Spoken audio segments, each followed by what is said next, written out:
7, 6, 5, 4, 3, 2, 1. You'll never have the sacred stone. Oh, this you crazy mother. This is Eat and Drink with Ali Hassan and Marco Timpano, the podcast where back of house Ali and front of house Marco talk food and drink. Heads up, these two spent decades in restaurants, so some mature content and language is bound to come up. Get ready for Eat and Drink. Forks up.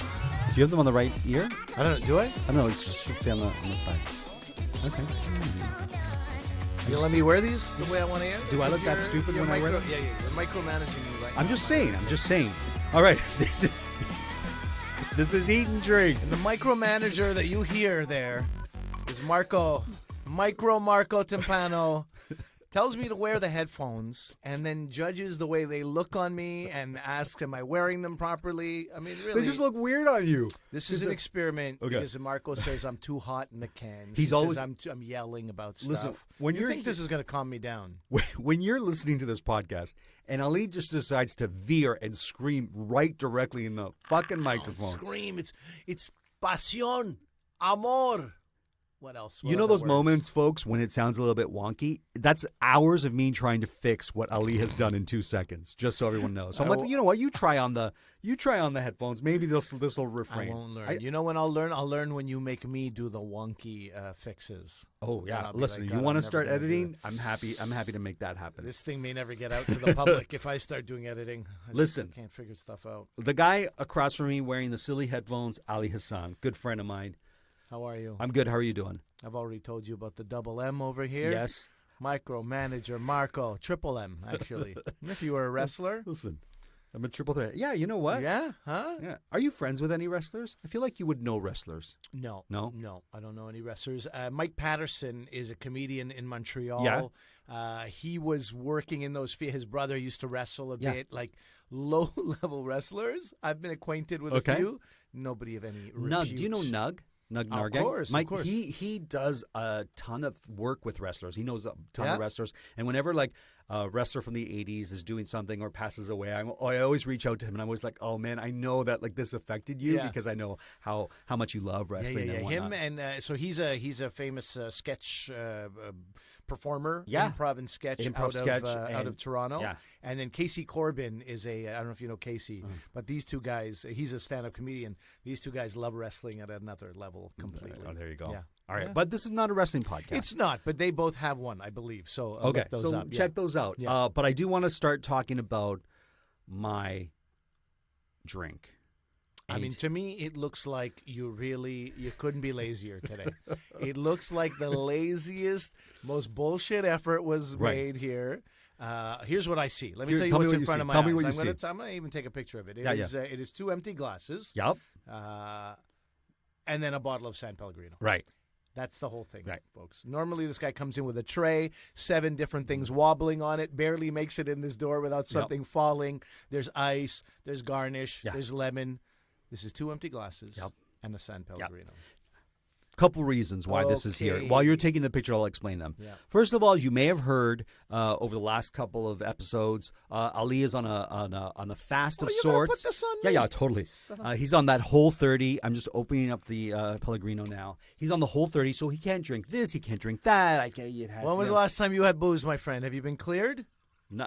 The 13th, I find out. I'm on medicine that forces me not to drink. These are all excuses. Choice. These are all excuses. No, they're not excuses. So what I'm doing is I'm pouring Pellegrino to make a point. So the show isn't about Pellegrino or sparkling water. Your peas are popping, by the way. You've got me with the headphones on. Your peas are really popping. So why don't you take care of that? No, I'm going to just pop them some more so you can hear. So here's your Pellegrino. Let me ask you, do you like having carbonated water or sparkling water in restaurants? Do you order it? Is that a go-to of yours? Because of the Whole 30, which I didn't want to bring up again because you spoke about it so disparagingly. No, I think it's great. You've never looked better. And I feel really good. Good. This is the problem. The sad thing is you've never looked better. I have looked worse. Much worse. But I feel very good, and I've been ordering. Look, when a server comes up and says, water, would you like still or sparkling or tap? Sparkling or tap is the thing, right? I always go tap because I'm always like, why am I going to pay for fucking – this is stupid. Now, without alcohol in my life, Right. for these last few weeks, I mean, I need something. I Sure. need anything. Yeah. You know what I mean? Would you like still or sparkling? Sparkling, maybe some mint, a couple of limes and a lemon, please, and maybe. Well, you want a buffet with your water. Some lemongrass, stalk of lemon. No, I don't do that, but I do. I need you need to jazz life up. Right. Here's what the human palate changes and adapts so much. I would never have thought in my life until I first did the Whole 30 that I would be happy to be sitting there with some tea and some nuts and be happy. Right, That's right. I'm like, no, beer and wings. That's how you make me happy. But that's not the question I'm asking you. I'm not asking you about Whole 30 or what would make you I happy. just think that this is I such a need to- bullshit effort you've made that I have to add content to No, this. Okay, all this right. is, but this isn't. This isn't why I brought this out. Okay. I wanted to see how and if you order. I occasionally sparkling. do. When Okay. I'm taking care of my health, yeah, I do order sparkling water, and I love it. All right. With your sparkling, do you ask for ice? Yeah. Something. Okay, Shazam! This is why I brought this walked out. into a trap. Yeah, This I guy's- walked oh you my into God. a trap. I walked you into a trap. Like, do you hear me peeking now? Oh, Do you yeah, hear you That's- Shazammed my eardrums Good. just That's now. what happens to me every episode. But I can see it here. I got to deal with that later. But here's the thing.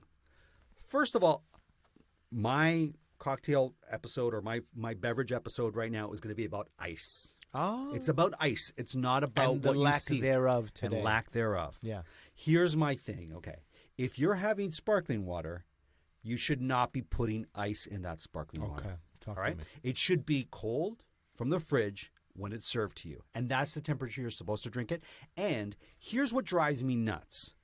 If you put ice in this water that has bubbles in it, you're affecting the beauty of the bubbles in the water with the ice.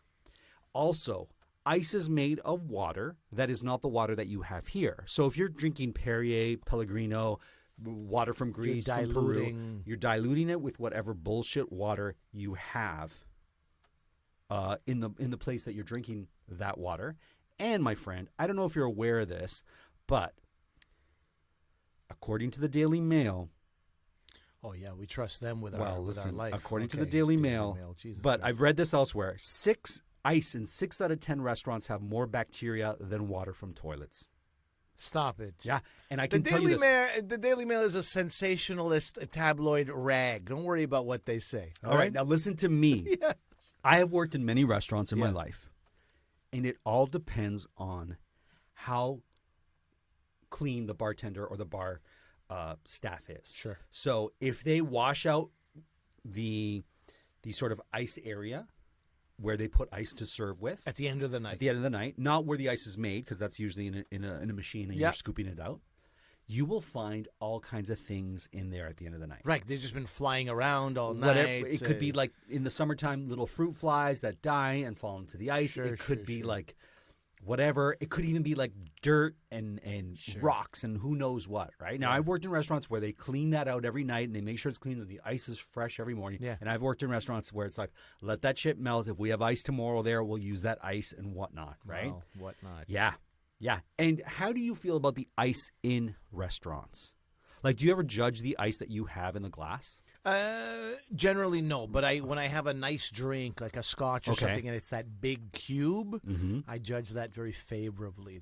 They melt very slowly. Yes. They do a great job of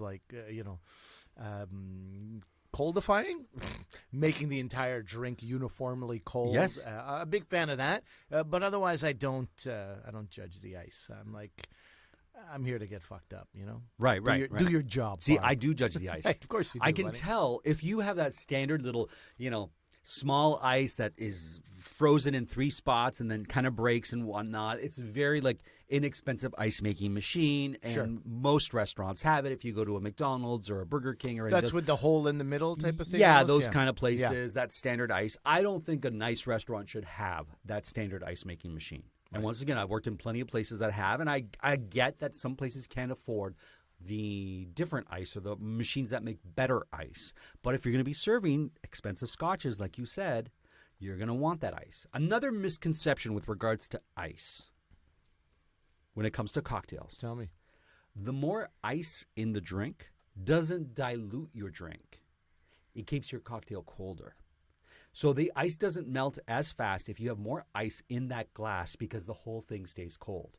If you have less ice in that glass, the ice will melt faster, hence it will dilute your drink more. Okay. So more ice is actually better in the end. If you're making a cocktail, yes, right? Now, here's something interesting, too. Like, we live in Canada, and this is a trend that's starting to change. But in the U.S., if you get a soda or a pop, whatever you want to call it, let's say a Coke or a Pepsi or root beer or whatnot, they have these bottomless pits. These bottomless glasses, I should say, not pits. But, like, they just refill. Sure, free refills. Free refills, right? Yeah. We only have started doing that a bit here in Canada, but it's not something that you necessarily would find commonplace. So that if I served you a Coke in a restaurant and you asked for another one, you would get charged for that second Coke. Reasonable to say? Yes, I absolutely agree with that. So I think that this trend of, free this, refillable, refills, causes restaurants to use much more ice. So they tend to get whatever's most economical. I get it. And there you go, right? Yeah. So that's my rant on ice. And I will tell you this, that ice is handled by people in ways that if you knew, you would probably never order ice again in a restaurant. There is a place, and I'm trying to look for it right now. It's on Wellington, Bar Lupulus. This is where it is. I like the name of this. Lupulus on Wellington Street in Ottawa, in the west part of the city. Ottawa has a great cuisine scene. Great food great scene. Everything. Okay. We were ordering some great scotch and drinks with gin as well. I think I was on the gin. My buddy was on the scotch. And they have a massive slab of ice that they cut with something resembling like a long sushi knife. Yeah. And they cut into, and it looks like so much work.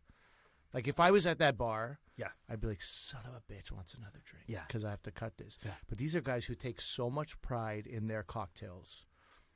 It's unbelievable. And how great was your drink with that hand-cut ice? It was amazing, and I appreciated everything about these people, this establishment, this vision. I loved it. I was in Tokyo, and we were at the bar in a hotel, and the bartender had a hunk of ice and a blade that looked like a hoe, a small little hoe.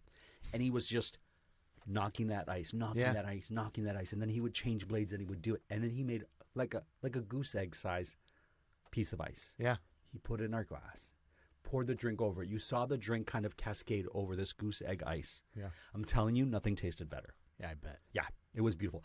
Now, the fact that his hands were all over this ice kind of skeeved me out, but didn't matter. Once I saw it, what are you going to do? Right, listen. But look, when a bartender puts a lime or a lemon on the side of your drink, do you squeeze that lemon and put it in? I you never do, right? Yeah, you're that guy who wouldn't. You wouldn't. Yeah, I don't. And Amanda always puts it in her drink, and I don't ever like to drink out of my wife's glass after she's put that lime or lemon in. The same guys who are handling money left and right are also they're picking their nose, they're pulling their underwear out of their ass, they're like doing all kinds of stuff. They're not washing their hands all the time. Plus, these limes, do you think they wash these limes?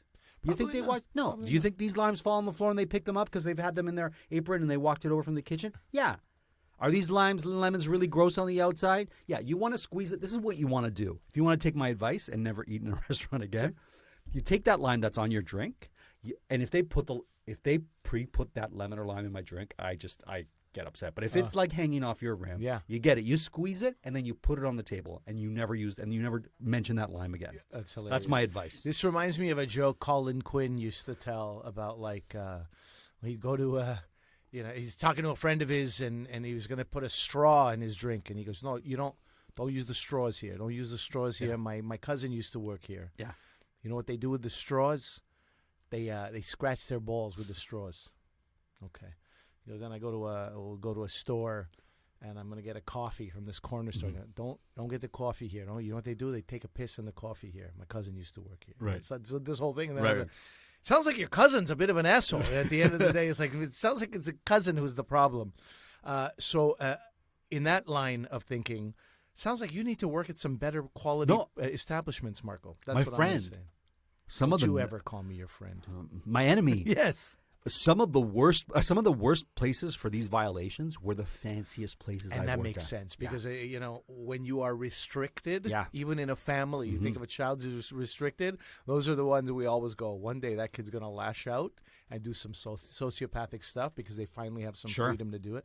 It's the same thing everywhere. Just, folks, take notice next time you're in a restaurant. Look at the ice. And that ice will tell you a lot about the restaurant. That's all I'm going to say. And when you're looking at the ice and the bartender goes, "What are you doing?" Go, "Hey, man, podcast, Eat and Drink with Marco Timpano and Ali Hassan." You got a problem? Take it up with them. Check it out, yeah. No, I'm just trying to get him to promote the podcast. Yeah. Okay, good. Terrific. Ice, baby. I throw it over to you. We're going from Ice, baby to... mango. Oh, no. You remember that sketch on Saturday Night Live? I do, yeah. Catan, Chris Catan, right? Catan. There you go. I was at a restaurant in Toronto. It's called Planta.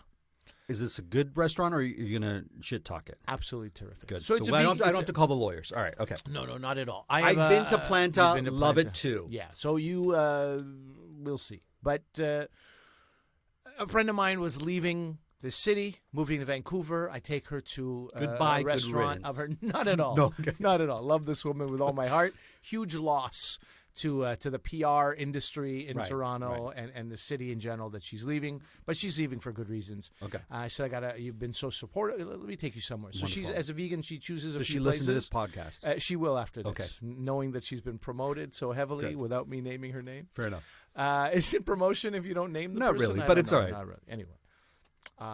She gives me 3 restaurants to choose from because I am doing the whole 30. Right, and you're a pain in the ass, and it's like, okay, everybody thinks Ali's such a happy-go-lucky guy, but really, he's the biggest pain in the ass. I just want to feel good. All so then she takes, I choose. So you had 3. What were the options? Don't tell me the names of the restaurant. What kind of cuisines were the options? One was Mexican. Okay. One was like they call it gastropub. Yeah, and you hate gastropubs. No, I don't hate gastropubs, but there was less vegan options. And I'm like, this woman is clearly making a sacrifice for me. This would not be her first choice. Because she's vegan. Because she's vegan. Oh, she's vegan. Okay. Did I not say that 6 times? No, you said she's goodbye, good riddance. She's vegan. Whatever. You said those words. I would never say those words. Hush your mouth. And I chose Planta because it's a proper vegan restaurant. Okay. And I like what was on the menu. Yeah. First time you've been there. First time I've been there. Okay. So this is a place where, we've talked about this on a mini episode. Yes. I don't like to take pictures. Right. But it was beautiful. Like the sushi arrives, and it's not sushi, obviously. It's vegan. One was with this eggplant on it. One was with this watermelon. I know I had the watermelon. Remember when I was complaining about how they had written sashimi on it, and I thought it was sashimi, and then I had it, and it was fantastic. I might have agreed with you at the time that, yes, they shouldn't have written it, but I didn't know which restaurant you were talking about. Now that I've been to Planta, shut your mouth, Marco. No, they do a great job. But I understand. I'm joking. It's phenomenal. Yeah. That watermelon and sashimi, did you have it? I did. It was really really delicious. outrageous. Yeah. Okay. Anyway, sorry, I don't mean to No, not at all. So the sashimi was incredible. Yeah. Even the one with the eggplant. Yep. It's like a eel type. It looks like eel, but it's eggplant. Yep. It's amazing. The next thing that came was a salad. It was this mango salad. Yeah. And it was really like sensational in terms of flavor. But it's a mango salad. How is it sensational? Like, is it one of those? I'll tell you what they did. I'll tell you what they did. They used rice wine vinegar and a chili oil mixed together. So a little bit of spice, a little bit of tang. The mango was a perfect mix of sweet and tart. Mm-hmm. And then they used a lot of greens. Fresh mint, fresh Thai basil, some other herbs. And then they crushed roasted peanuts on top. From a texture and taste point of view, just phenomenal. And I said, as soon as I get home, I'm going to start planning to make this. I just got to get the mangoes. Just from the top of your head, from the top, like from what you remember. From what I remember. Oh, this is great. Yeah. And so this is what I did, and that's what we're eating today. You're going to eat a mango salad. It says a salad. lot about a place if you go home to recreate that dish based on one experience you've had with it. Yeah. I was like, I need this life again. So now I didn't have rice wine vinegar. We had finished our rice wine vinegar before the whole 30 started. I haven't bought another one. So I used something called coconut aminos. Well, what is that? With apple cider vinegar. Coconut aminos is basically like natural coconut sugar that's fermented a little bit. Okay. And it's a vinegar. So what you would make in prison, let's say. Yeah, basically in a toilet. Yeah, sure. If you have a toilet, of course, this is what you would put in your toilet. Right. You're a son of a bitch. Why don't you try this? All right, let me try this. He just wants to show me. Oh, this looks nice. Pomegranate. This is pretty. So too. I added pomegranate for color there. Oh, this is nice. Didn't have as many greens. I added green onions, and there is some mint there, and. I didn't have peanuts, so I roasted some cashews and added some chili oil to that, and then I crushed them and put them in. This is really nice. It is really nice. If you like hearty mango. too, is what I like about it. It is hearty. It's not a big flimsy chunks, salad. and theirs was not either. Theirs was not either. And you're at a restaurant, you're in nice company, and it's a good restaurant. But I really was like, part of me wants to pick the bowl up to my mouth and drink the dressing that was left at the end. I didn't, but This is not only is it tasty, but it is a beautiful looking salad for winter. Like you serve that at Christmas or at Thanksgiving, it's just gorgeous. maybe if you can find good mangoes, and they don't have to be super sweet. Right. I in fact got some greenish mangoes. I got them, and this was the happiest thing. I got them. They're on the the discount shelf. Right. Okay. And I so see you're a serving bag me of three discount. Absolutely. Okay. As an Italian, as a son of immigrants, who's going to appreciate discount mangoes more than you? You're not wrong. Actually, you're really not wrong. Honey, I know the way to your heart. $1.19 for 3 mangoes, and they were big, and they were a mix of green with a little bit of yellow. So I knew they weren't like soft and mushy. Right. That's my first thing. Some of them were, but then you can use those with in smoothies or whatever. But I was like, I want to make a nice textured salad with this, and the taste was absolutely perfect. I like you get the sweet with a little bit of tartness. I like the heat that I'm getting from this. What's the heat coming from? Crushed chili. Because you don't think that way, or many people don't. North Americans don't think. Let's add heat to fruit and sweet, right? Well, here's the thing. Tell us. Well, okay, so tell us. How close is this to what you ate? Not as many greens in it. Okay. Not as many. If I had Thai basil, if I had more mint, cilantro, I would have added all outside. I have a Thai tree basil. that's gonna, Thai okay. basil. I Well, don't whatever. choose garbage Italian basil. No, Genovese. I'm a big Genovese. No, I'm a big fan of all basils, obviously. But if it had been greener, I would have been pumped. The other thing I did is I slivered a little bit of ginger in there. Yeah. Just for a. Yeah, I know. I feel like that goes very well with mango. Let me talk about mango. Tell little us. bit. Tell so us. Mango. The reason that mango and chili have been paired together because mangoes come from the land that celebrates chili, South Asia, right? Yeah. They are South Asian. Just to give you an idea, mango production a couple years ago, 19.5 million tons came out of India. Wow. The second to that is only 4.8. So like a quarter of that from China. I've never even had a Chinese mango. And then it's Thailand, Indonesia, and Mexico. Mexico only 2 million tons, but we see them quite a bit here in Canada, of course. Mexican mangoes. So these are Mexican mangoes that you're eating here. Okay. You're wondering what else to do with mangoes. I I'm mentioned wondering, smoothies. Look, you could just eat mangoes fresh. That's the first. Yes. There is no reason not to just have them fresh. I don't know if you've ever had mango juice. Of course I have. Mango juice offends me because it's mango nectar and then sugar is always the second ingredient. Why? I hate it when they cut juices with grape juice. You Oh, see that all the time. I don't know If about you that. look at juices, it'll be like they'll use pear juice or grape juice I to have cut seen it. that. Yeah, because you can white grape juice doesn't really have a flavor. So it's not going to necessarily overpower the flavor as long as it's one of the ingredients that's going to bulk it up. You're cutting it. Basically, like how they cut cocaine? You're doing the same with these fruit juices by adding other juices We or should sugars. do a cocaine episode. We should. Sometime, We huh? should. People hopefully hear us over all the snorting that we'll be doing in the studio. Now, one of my favorite things to make is mango chutney. Very, very simple as well. You've mentioned it. Yes. You've also mentioned mango creme brulee. Yes. And you've never made it for me. Buddy, give me some time here. Okay, we'll make Christ. a nice creme brulee around the holidays. every other episode he's mentioned these Around shit. the holidays. Never, Around okay. the holidays. Look up various mango chutney recipes. Very, very simple. You could just ginger and cinnamon could be your only ingredients, and you sort of like simmer mango for a long time. It's like like a homemade preserve, basically. That's amazing. Mango lassi. You a lassi guy? Oh, I love it. Lassi. Look up lassi. I call it LA. lassie, like the dog. You do, but it's lassie. because you haven't been trained properly, huh? Another Well, now I dog learned. reference. Lassie. Yeah. Okay. Okay, let me ask you this. This on a serious note, though, Oh, because no. you're actually someone I respect when it comes to this. And because of you, I now pick limes differently. Yes. How do I pick a mango? I mean, Give again, us it some depends tips. what you're going for, right? If it's going to How be do in you a pick a smoothie- mango? And all mangoes, not all mangoes are the I know. same. One of my favorite memories of my youth. Every August, the phone would ring, the house phone would ring, and this guy with this high pitched voice will go, Tell Mr. Hassan the mangoes have arrived, and then he would hang up. That was it. This guy had no time Cloak and for dagger. anything. May I speak to Mr. Hassan? No. And if somehow every year I would be the guy, tell Mr. Hassan. And it was like a super cloak and dagger, right? It was like, oh my God, this is this villainous character. But it was because there was this limited supply of mangoes from Pakistan. Oh my God. So the reason I bring that up is A, to do that accent, but B, because what you would do you know what a sip sack is? No, but now I need, if I know nothing else after this episode, I need to know what a sip sack is. Because it sounds kind of dirty. I know there's nothing dirty about it. It's it was juice. So you know how milk comes in bags in Canada? Sure. Picture that a quarter of its size. Okay. With juice in it, and you would take a straw that was pointy at one end, and you'd shove it in the bag, like a Capri Sun of some sort. Oh, that's what's a Capri Sun. Yeah, exactly. Okay. Exactly. Okay. So we called them sip sacks or like juice bag. I don't Sure. know. No, we said juice bags, sip sacks. So anyway, this is what they would do. They would take the mango in their hand, and this is the way they used to eat them back in Pakistan. You know, like you squeeze it and you squeeze it and you squeeze it, you roll it. It's super soft to the point that when you press down, you could actually feel the pit inside it. Okay.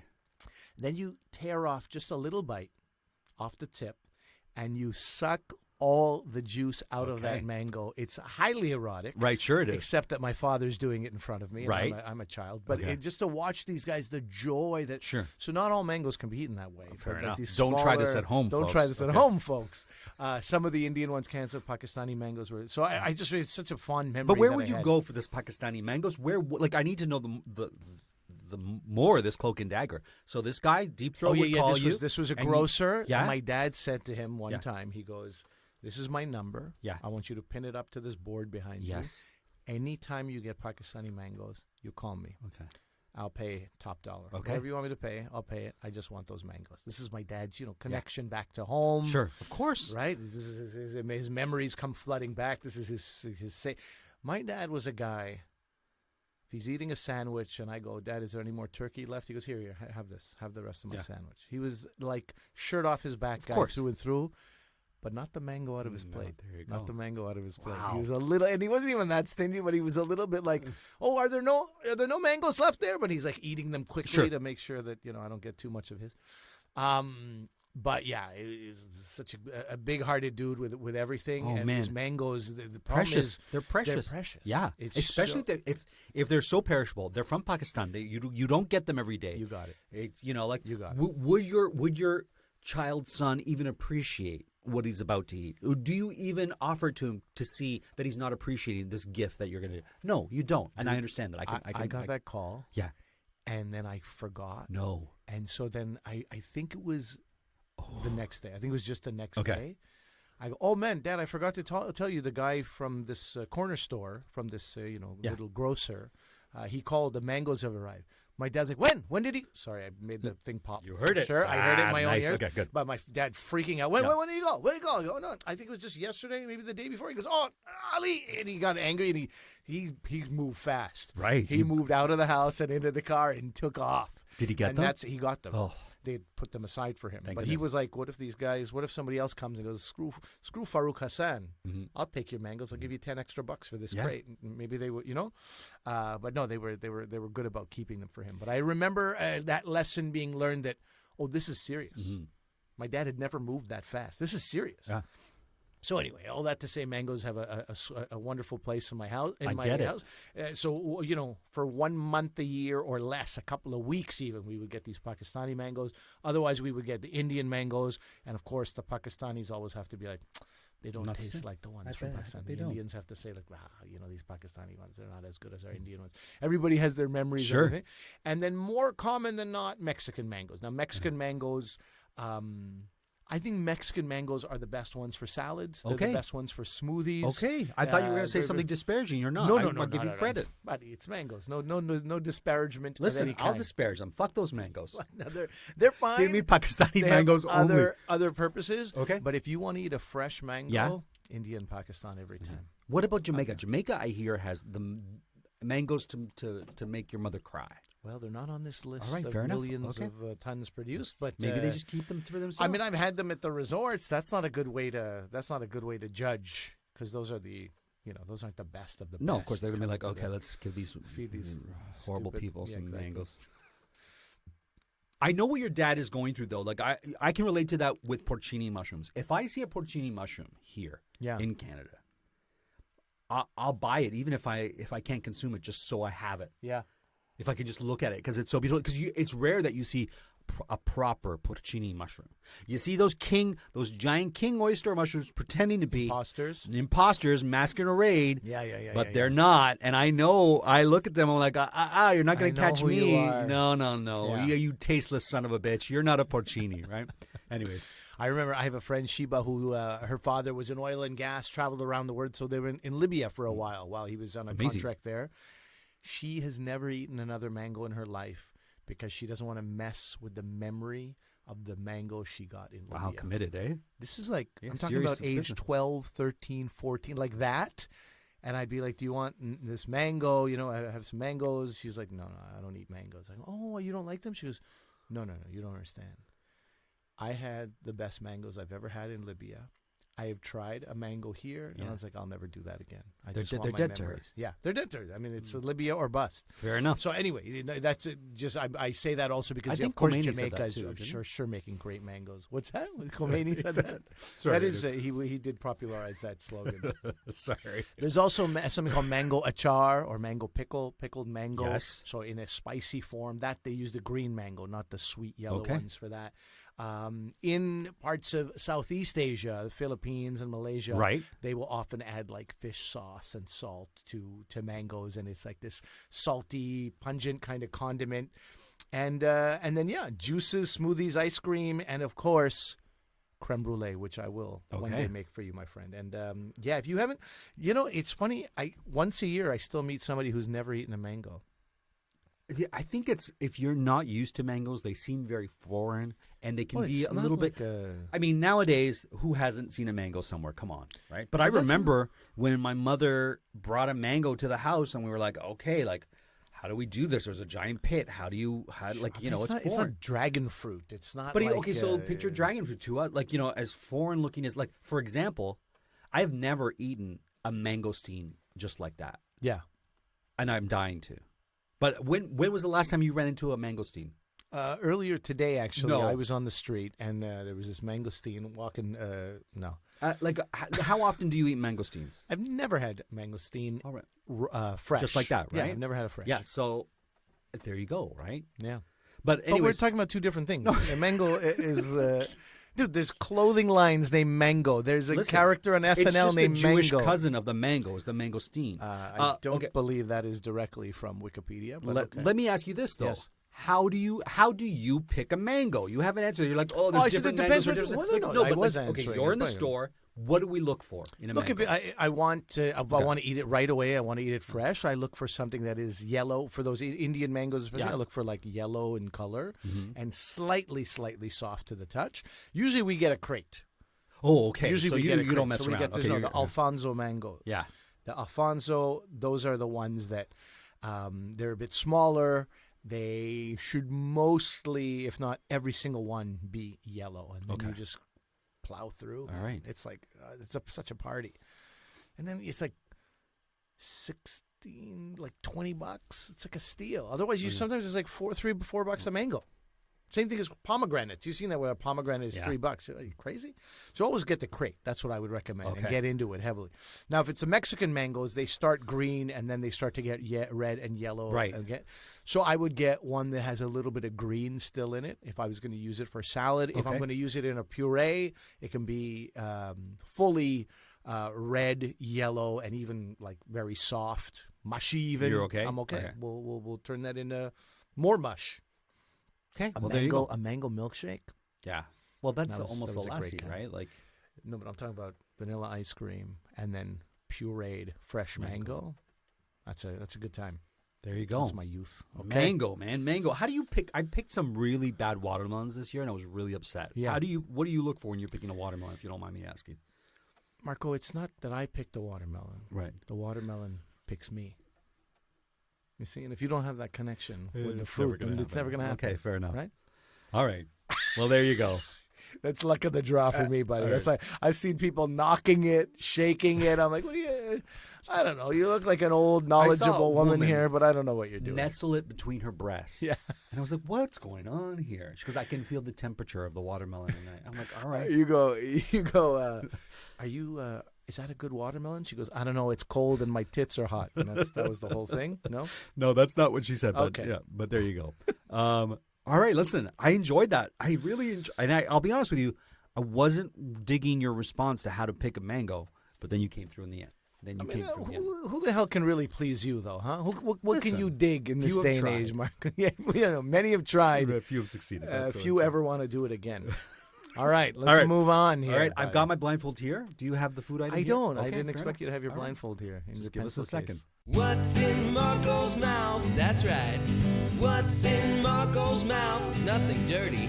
Will he guess it? Will he mess it? Let's find out. What's in Marco's mouth? All right. Okay. I'm back on. Put your headphones on. Do I really need to? Yes, because you've heard yourself scream. You're the screamer in this section, by the way. Okay. Only when I get it right, and that's so rare. I know. Okay, I'm ready. My hope is that I haven't fed you this before, but based on my records, I have not. Now, first I've got thing, pomegranate seed in my tooth. I think it might affect what I'm about to have. First thing, lean your head forward away from the mic and give it a sniff. Oh, sniff now. Yeah. Oh, it's strong. Yeah, it's strong. It has a brown kind of smell to it. Like it has like an earthy smell is what I'm trying to. Am I back in front of the mic? You're back in front of the mic perfectly, yeah. Okay, give me your palm. Okay. Give me your palm. Okay. I'm gonna it's powdery, okay? Okay, it's powdery. So it's there, now it's in your palm. It's kind of like, am I supposed to taste it like with my finger or like pop the whole shit in my mouth? You're supposed to put it in your pocket and walk around the block and see if you know what it is. Yeah, you're supposed to taste it, buddy. What's in Marco's mouth is the name of the segment. Oh, I don't like this. It's not supposed to be eaten like this. No? This is just wrong what you're doing to me. This is just bad news. Is it? It's got a pungent taste. It's got a really strong taste. It's clearly something you would add to food. Man. It's almost got a bit of an anise flavor to it at the very end. It's not fenugreek, right? You served me that once. It's not fenugreek. Okay. Yeah, also quite strong. It's something in that neighborhood. It's something in that neighborhood. It's not quite a curry. What's not quite a curry?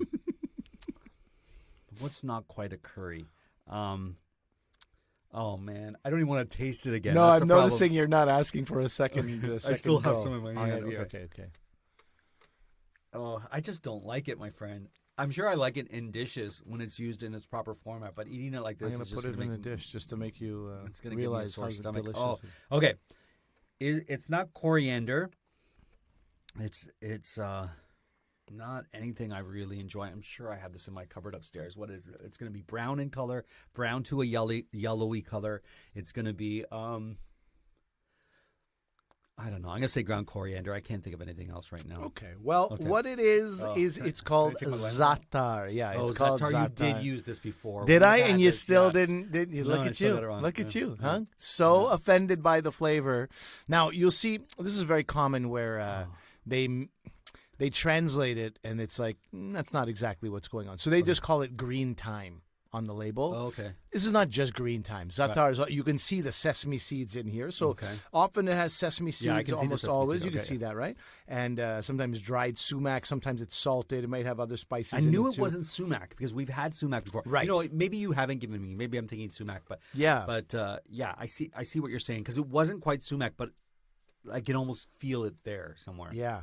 Well, I find it, you can also sometimes it has a little bit of oregano, marjoram. I've had different batches which are a little stronger, a little lighter. I am a big fan. Yeah, I'm a big fan. You don't want to be eating it like fun dip. That's what I can tell you. No, I bet you don't. There's one way that it's very commonly used, which is like a za'atar bread. So it's like a type of pita, like this kind of thing. Oh, here, yeah, right? Before, yeah. And it's olive oil brushed on the top, and then za'atar on top of it. And that bread you could dip inside some lebne, which is like a thick cream cheese, or in yogurt. Mm-hmm. That's I think very I common. had a Lebanese brunch place. Maybe. Would that make sense? Oh, of course it does. Okay. Absolutely. It's often, you'll find it sprinkled on hummus. Right. Yes. Right? So sprinkled on a bunch of things. I really like roasting a chicken and making a kind of a paste of lemon juice, mashed garlic. Yes. Smashed and mashed garlic. Sometimes some of that lemon zest as well. Mm-hmm. And za'atar and sumac. Oh, wow. And that's it. And salt. Yeah, of course. And olive oil, to make it a thicker paste. Sure. And just that rubbed over a chicken is really quite fantastic. Mm-hmm. So, yeah, man, I don't know. This is eaten, that bread with the olive oil that's eaten in a lot of the Middle East, Jordan, Palestine, Israel, Syria, Lebanon, obviously. Sure. And then it's great. It's a herb mix. And I got it it's wrong. supposed to be pretty good for you. I can see how it would be good for you. You don't want to give this to anyone as is, especially if they're feeling a little bit nauseous. Because now I wasn't nauseous before this episode, but I'm feeling a little bit nauseous now. There's an element here, folk medicine. Okay, tell me what is this going to cure me of that I just had this handful of? Do you have internal parasites? You don't anymore, my friend, because according to this, they may be gone. Also, there is a belief in the Levant. Levantine region, the Levant. There's a belief that za'atar makes the mind alert and the body strong. And if there's two things that you needed, it's alertness and strength. So I don't know what you're being such a hater about. During the Sybil. I think my parasites are just unhappy, so they're causing me to be not pleased. All right. Well, there's rabbis and physicians who have prescribed this for its health-advancing properes. And okay. I think you should be... Listen, we could all use a little bit more za'atar in our life. I'm not ashamed to say. Zaatar, if you want to look it up, if you want to purchase it. Is there an apostrophe or something in there, too? There's a Z-A apostrophe often. Yeah. Spell it right. Za'atar. Yeah, Za'atar. Yep. What are you and so you have za'atar in the home. You can reach for it at any time. I have two types of za'atar. Oh, do you really? Yeah, there's this one that I bought when I was last time I was in Montreal, and there's a company called Zatoun. Zatoun, I think they have only two products: olive oil and za'atar, and both of them come from the regions of Palestine, where women are sort of doing this work, and often it's like. How would I say this? It's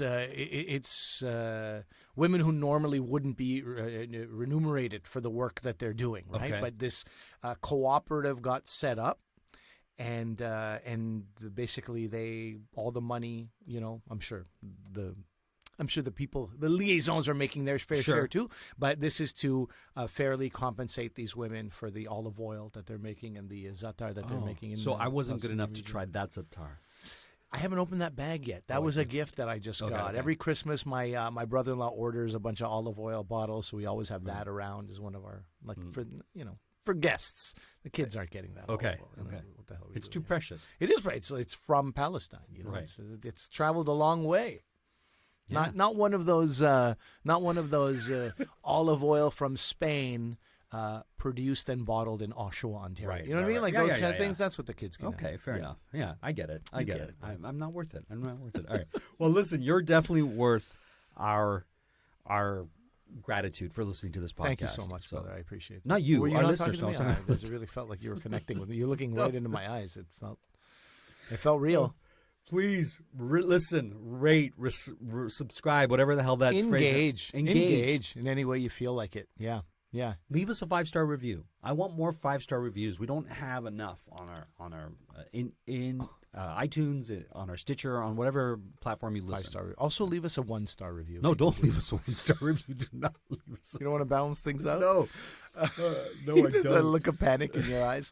5-star reviews. I mean, if you made it this far, you're enjoying the show. We're giving you something. So why not? Why not? What does it hurt you? Put the mango down. Put the mango down. And type. Stop sprinkling the za'atar on the mango. Remove the watermelon from your chest bosom, cavity, your bosom, and please give us a review. Yeah. Listen, I had a great time. I did too, bud. I did too. I felt you were really full of hate for something wonderful here, the Sattar, but that's fine. That's fine. That's who you are sometimes, and there's nothing we can do about it. But I enjoyed myself too. Ladies and gentlemen, that's Marco. That's Ali. Until we eat again. We hope you got your fill of Eat and Drink with Ali Hassan and Marco Timpano. Follow them on Instagram and Twitter at Podcast Eat Drink. Email them your cocktail and food suggestions to podcasteatdrink@gmail.com. Until the next episode, bottoms up.